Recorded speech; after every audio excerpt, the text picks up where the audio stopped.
Arca do Eterno. Vocês precisam se consagrar para trazer a Arca do Eterno, o Deus de Israel, até o lugar que eu preparei. Na primeira vez que nós tentamos fazer isso, o Deus de Israel não foi com os levitas. Da primeira vez que eu tentei fazer isso, não foram com vocês. E não foi os levitas que conduziram. E por isso a ira do Eterno, nosso Deus, irrompeu contra nós, pois nós não consultamos sobre como trazer a arca. E assim, somente os sacerdotes e os levitas se consagraram para trazer a arca do Eterno, o Deus de Israel. E os levitas carregaram a arca de Deus, exatamente como Moisés ensinará, conforme a ordem do Eterno, pondo os varais sobre os ombros, tomando todo cuidado para não encostar nela.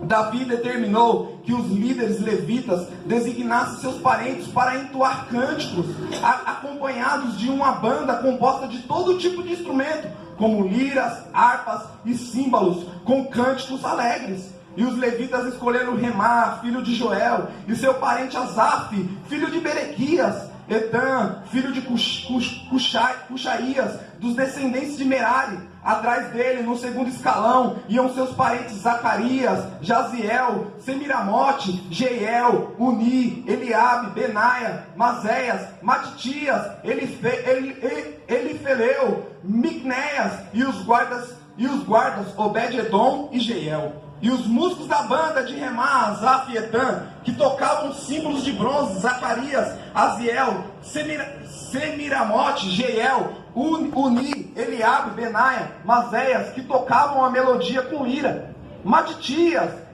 Elifeleu, Micnéias, Obed-edom, Jeiel e Azarias, que tocavam harpa, conduzindo o canto. O levita Kenanias, músico muito habilidoso, era o responsável pelo cântico e dirigente dos músicos. Berequias e Eucana eram porteiros designados para guardar a arca. Os sacerdotes Sebanias, Josafá, Natanael, Amassai, Zacarias, Benaia, Eliezer iam à frente da arca de Deus, tocando trombetas. Obed-edom e Jeías também eram porteiros e vigiavam a arca. E estava tudo pronto.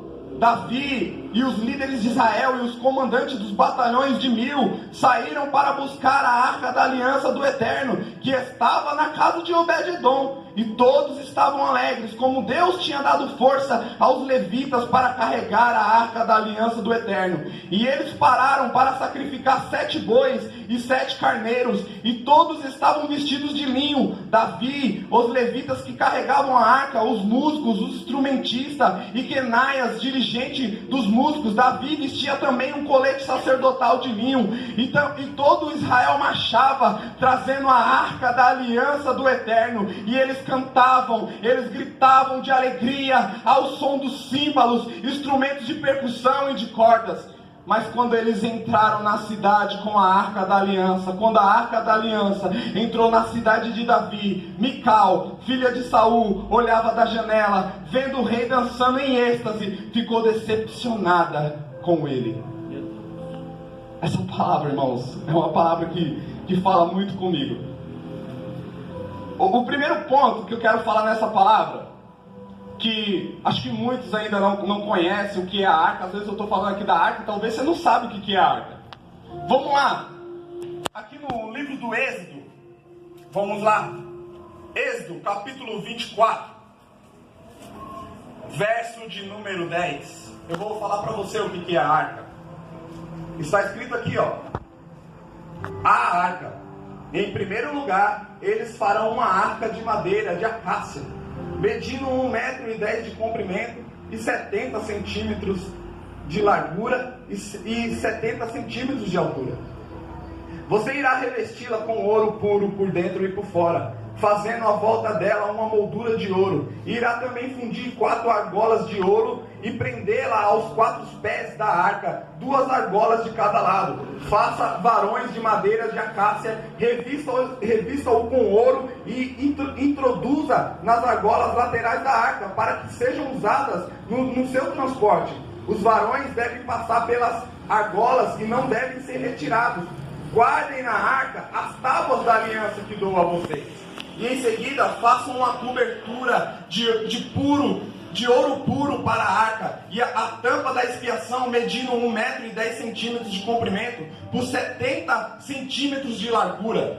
2 anjos com asas feitos de ouro batido, deverão ser esculpidos e postos nas 2 extremidades da tampa da expiação, um anjo de cada lado, e eles devem compor uma só peça com a tampa, e os anjos com as asas estendidas cobrirão a tampa da expiação, um de frente para o outro, mas ambos olhando para baixo. A tampa da expiação será a cobertura da arca, e dentro dela devem ser guardadas as tábuas da aliança que eu entreguei a você, e ali me encontrarei com você nas horas estabelecidas, e de cima da tampa da expiação, entre as figuras dos anjos que estão sobre ela, transmitirei os mandamentos que eu tenho para os israelitas.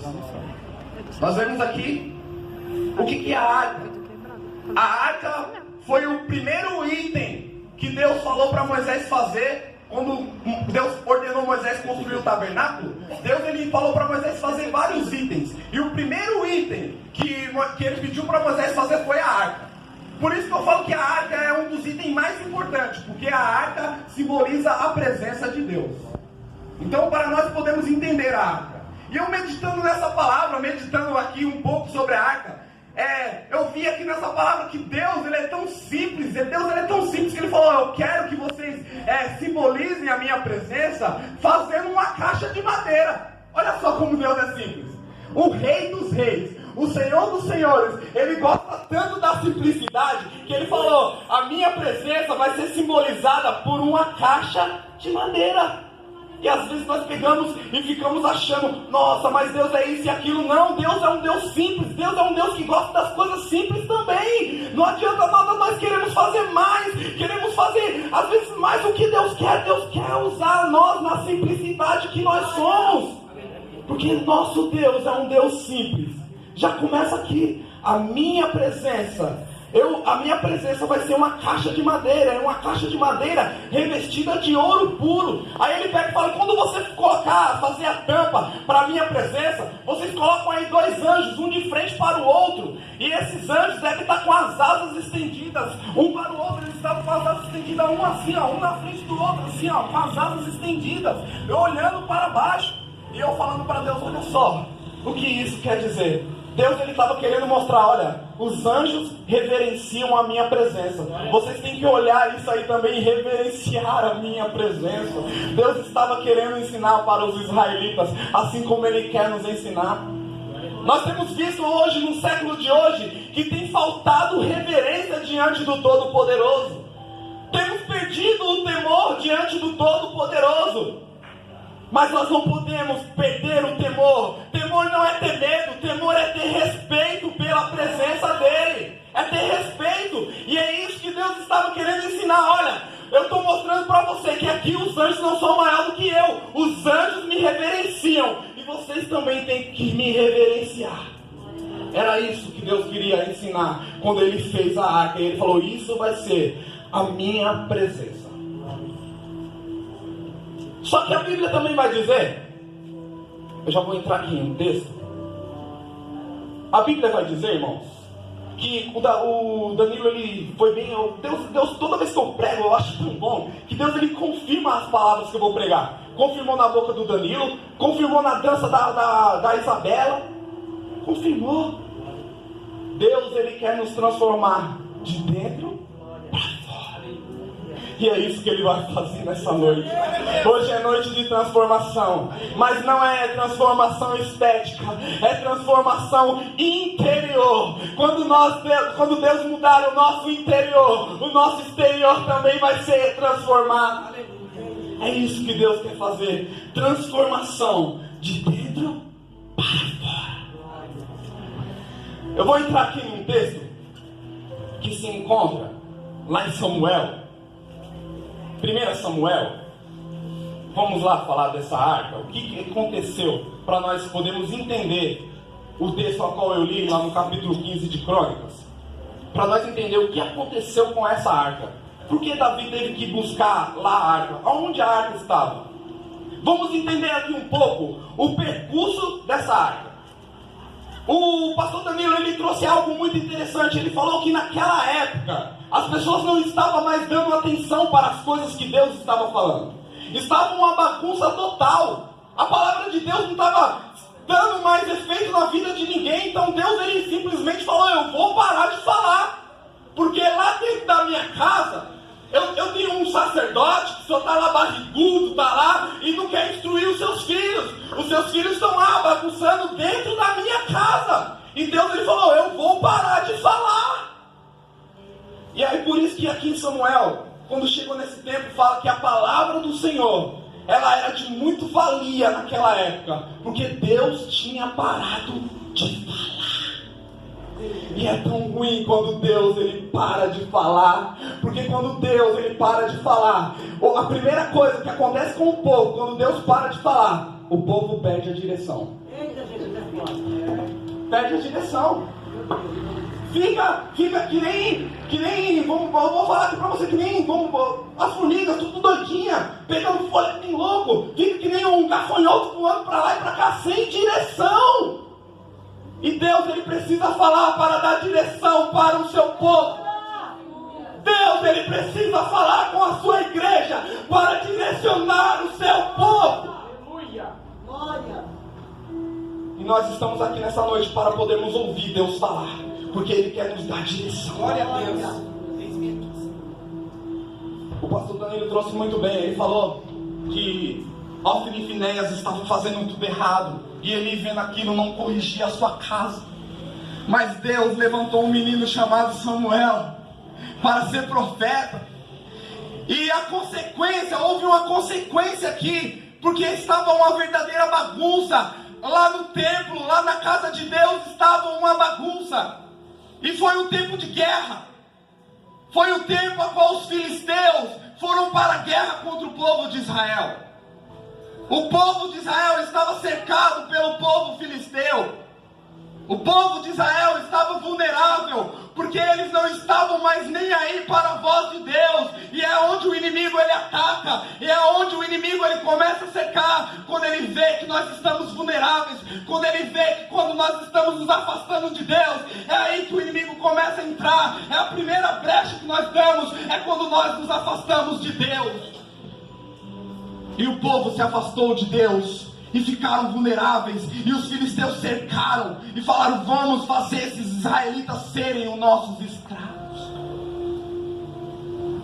Aleluia. Eu vou entrar aqui, 1 Samuel, capítulo de número 4, para nós entendermos a história. Olha só o que está escrito aqui. Tudo que Samuel dizia era anunciado por todo Israel. Quando Deus chamou Samuel para profetizar, o menino não ficou calado. O menino estava falando: olha, se conserta. Deus vai fazer algo que vai tinir os ouvidos de vocês. Deus vai mover algo, Deus vai fazer algo. Mas ninguém estava acreditando na pregação daquele menino. Quando Deus fala, nós temos que dar ouvido, nós temos que acreditar, porque Ele está falando. E essa mensagem foi espalhada por todo Israel. Mas um dia, Israel saiu à guerra contra os filisteus. Um minuto, irmãos. Glória a Deus. Um dia Israel saiu à guerra contra os filisteus.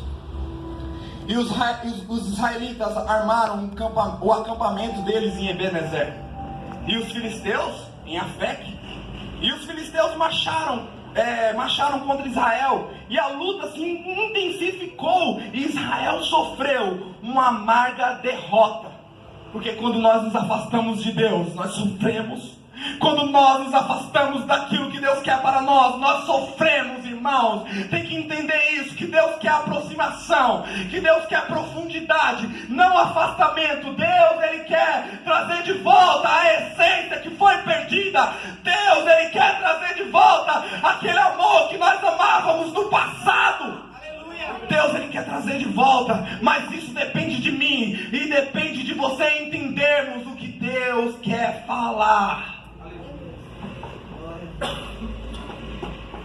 E o que eu acho interessante é que os filisteus, eles estavam acampados em Ebenezer, e nós aprendemos que Ebenezer significa até aqui o Senhor nos ajudou. Mas por que Deus não ajudou eles ali? Porque eles estavam com o coração longe de Deus, eles estavam profanando, eles escolheram viver errando, e Deus não está com quem escolhe viver errando.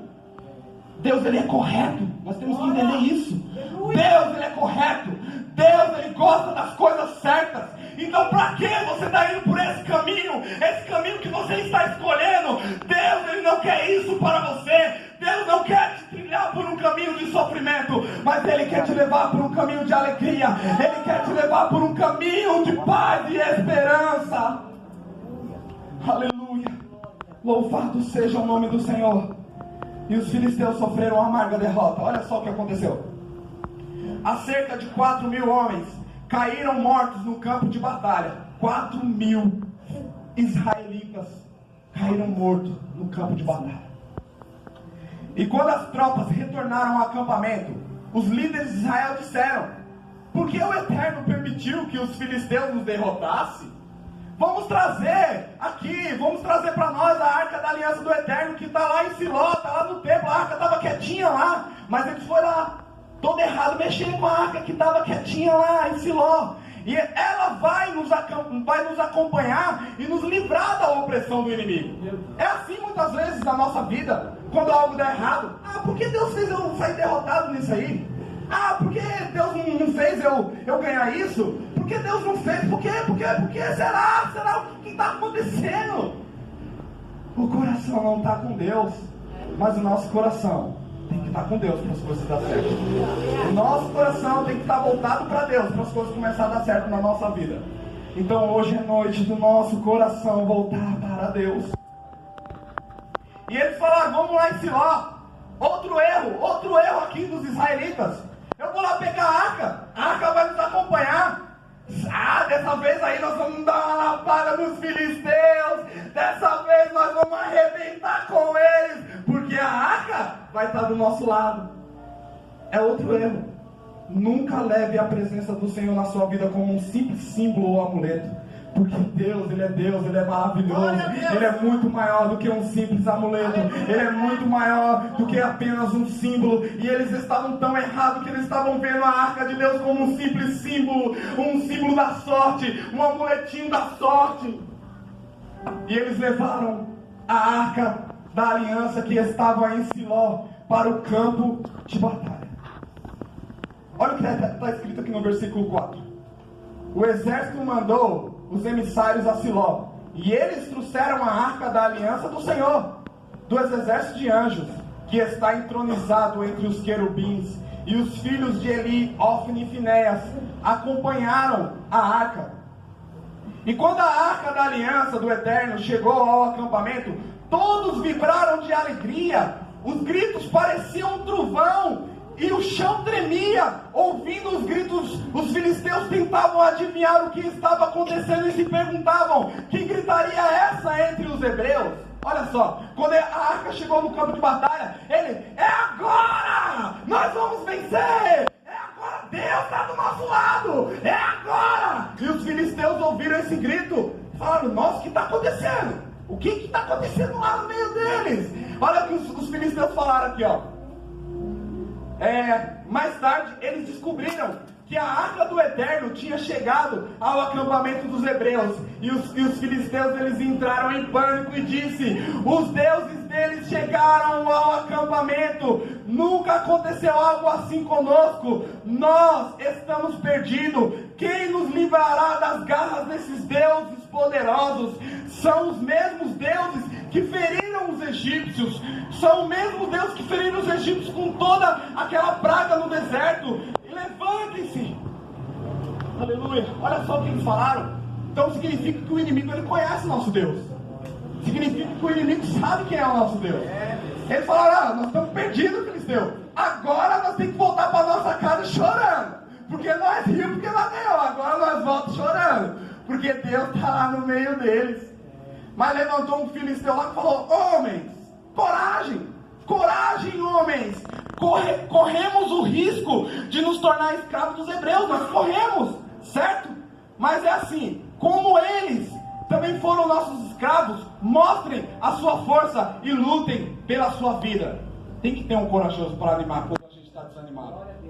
Eu aprendo até com os filisteus aqui, porque às vezes a gente pega e fala, os filisteus é inimigo, ele está aprendendo com os filisteus, mas tudo é um aprendizado para a gente. Tinha um filisteu corajoso lá. É assim que nós somos. Tem que aprender também com os filisteus.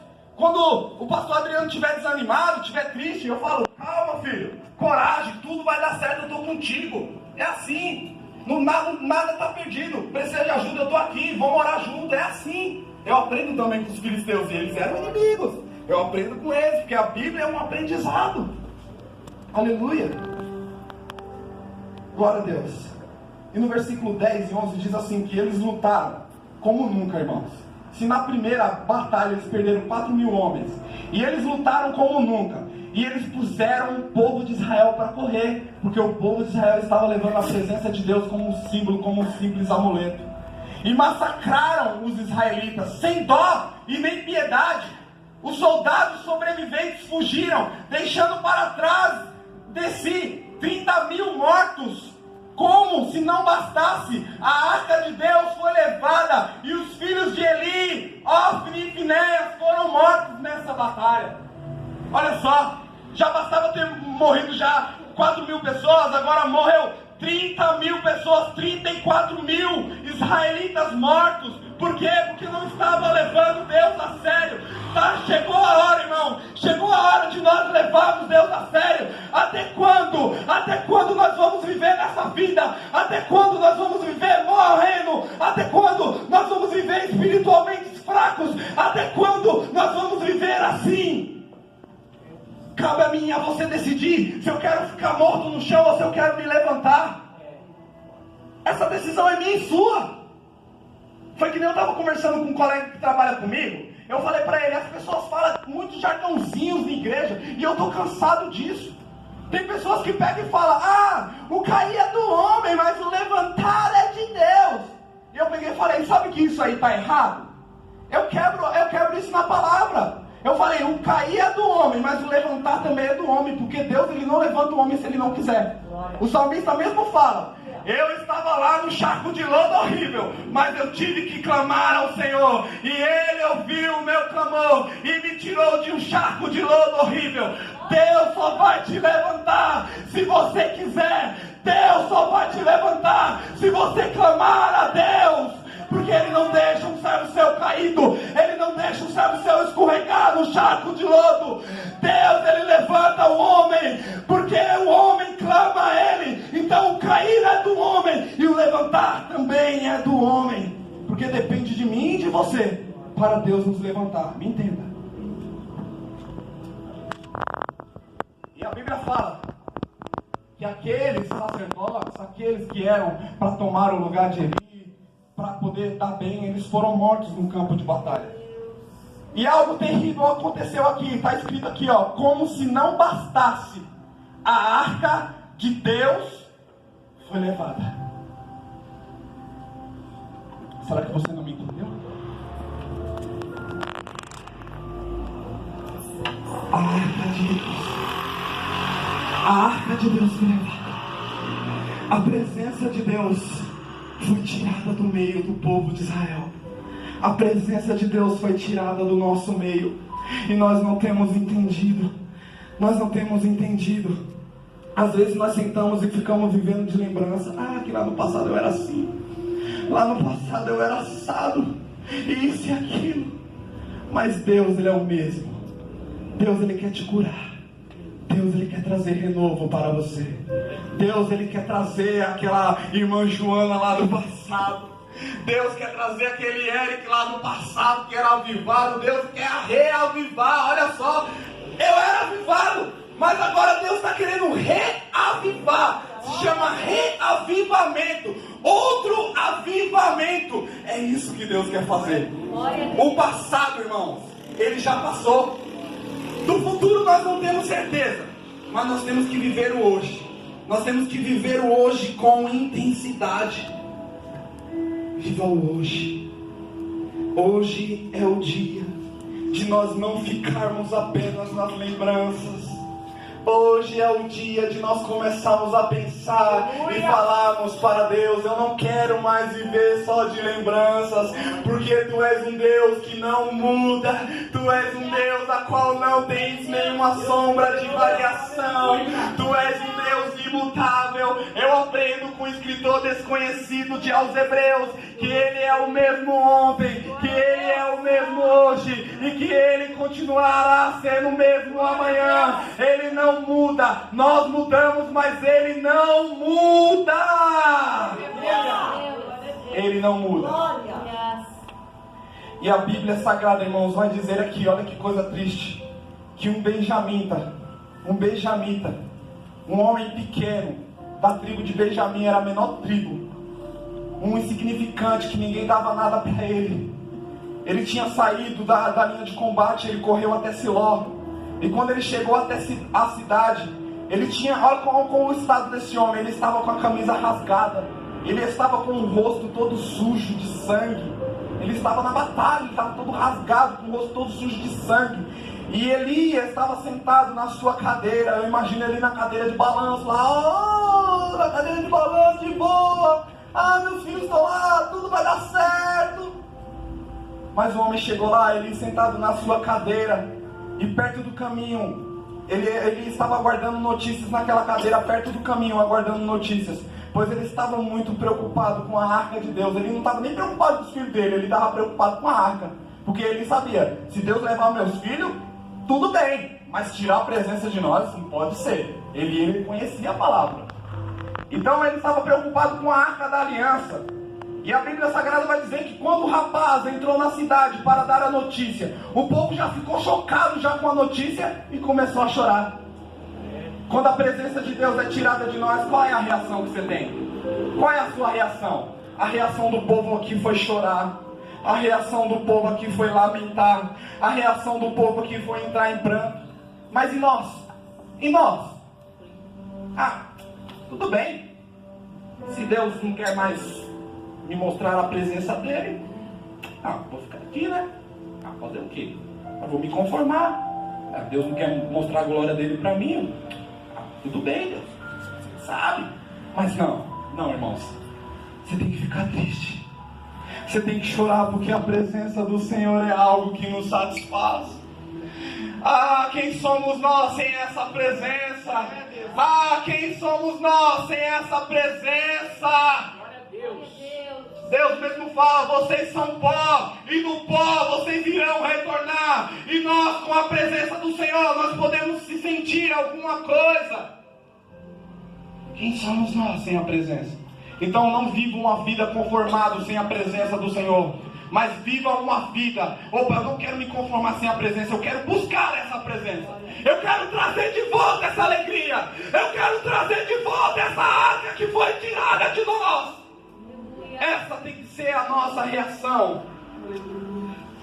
Aleluia, santo é o teu nome. E quando aquele homem chegou ali na cidade, ele contou a notícia para as pessoas que ele estava vendo: olha, a arca de Deus foi levada e morreu todo mundo lá, 34 mil pessoas morreram. E as pessoas começaram a chorar. E ele ouviu o choro e ele perguntou: por que você está chorando? O que está acontecendo? Eu não estou sabendo ainda da notícia. Porque às vezes a gente sempre é o último a saber da notícia. Por isso que às vezes você fica: eu sou o último a saber da notícia, vai ficar reclamando. Calma, deixa os bíblicos são assim. Ele foi o último a saber da notícia. Ele falou: o que está acontecendo? Aí aquele menino insignificante, todo sujo, com o rosto sujo de sangue, falou assim: o mensageiro contou a notícia ao sacerdote. E ele tinha 98 anos de idade e ele já estava cego. Eu aprendo uma lição aqui. Neste século, o que tem de sacerdote cego por aí? Neste século, o que tem de sacerdote cego por aí, irmãos? Mas hoje é dia de Deus restaurar a sua visão. Hoje é dia de Deus restaurar o seu sacerdócio. Porque Deus não quer sacerdote cego na sua presença. Deus não quer sacerdote sem visão na tua presença, não. Deus vai restaurar a visão. É a palavra da irmã Joana, é o cego Bartimeu. Senhor, filho de Davi, tem misericórdia de mim. Pede aí pro filho de Davi que ele vai restaurar a tua visão, sacerdote.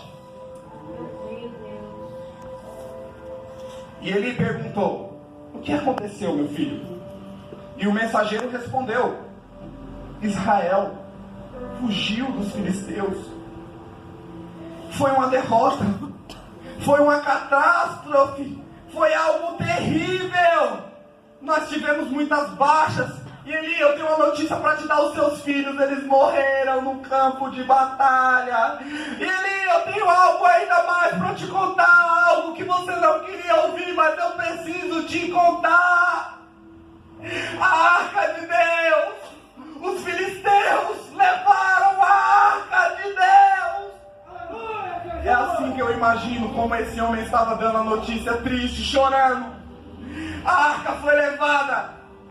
E quando ele ouviu que a arca de Deus tinha sido levada pelos filisteus, tinha sido capturada, a Bíblia vai dizer que ele caiu da cadeira, que a cadeira caiu para trás, perto da porta onde ele estava sentado. Ele já era velho e gordo. Outra coisa que eu aprendo, rapaz,